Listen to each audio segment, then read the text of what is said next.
Hi all, thank you for joining me today. My name is Ron Bouwman and I want to tell you a little bit about the Pentaho Analysis Shell. In short, it's called Pash. Pash is a little command line tool which is available in the marketplace. So you can install it via the marketplace. You find the Pentaho Analysis Shell right here. And then what you do is you make sure that you get the right version for your Pentaho installation.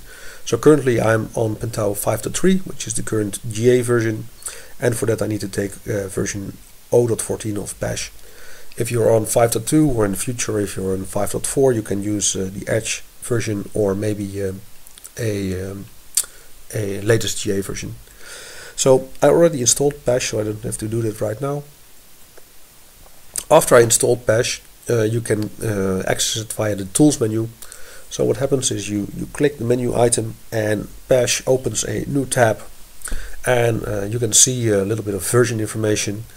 Pash is powered by the XML interface to Mondrian, so this means that you can work with any Mondrian data source for which the XML access is enabled.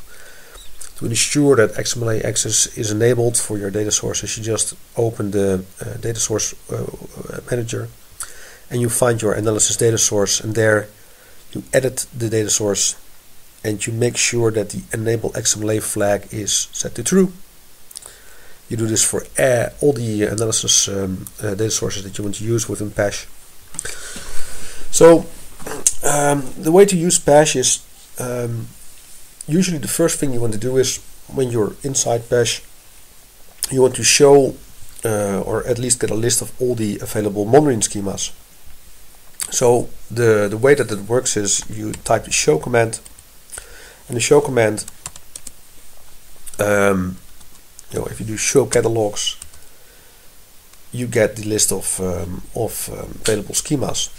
So what I typed here is I typed show, and we got a little autocomplete menu which you can use to ease the typing. And after we entered our command, we terminated with a semicolon and then with an enter to execute it. So by doing show catalogs, we've just seen that we got sample data and a SteelWheels catalog. So we can now decide on which catalog to use, and so suppose we want to use the SteelWheels sample data catalog, and we type the use command.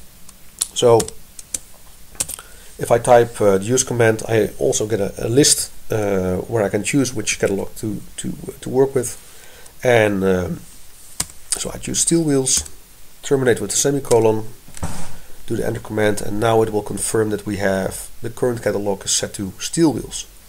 So now that we have a catalog set, we can actually get more useful metadata with the show command. So if I type show now, you'll see that we have much more options because we're now connected to a catalog. So we can now see which cubes are there. So there's only one cube right now, but and we can see which measures are there. So we can see measures.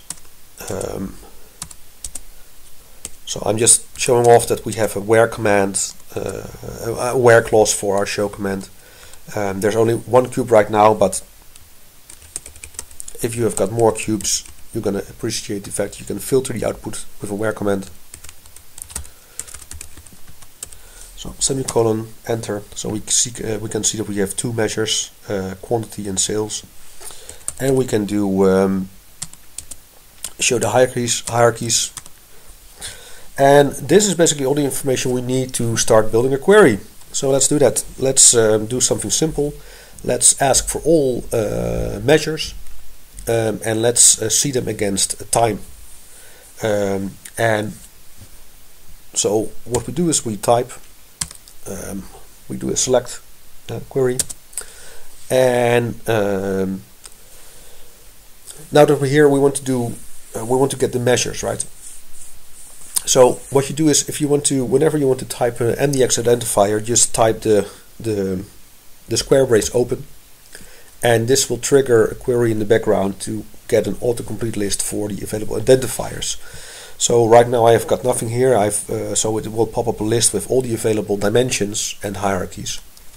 So I said we want to get measures, right? So if I do measures, and now I want to get all the measures. So if I type a dot, we get the new autocomplete menu, and I can choose members from there.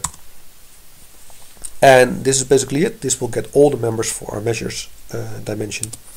So if I type on to specify the axis, it will pop up the menu, and we choose the columns axis, of course. So we can now, we said we want to do it against time. So let's take the time dimension, and let's say we want to go to the year level, right? And we want to get all years, so years.members, and this is already our query. So now we just have to say the cube, and that's it. It gives us our result.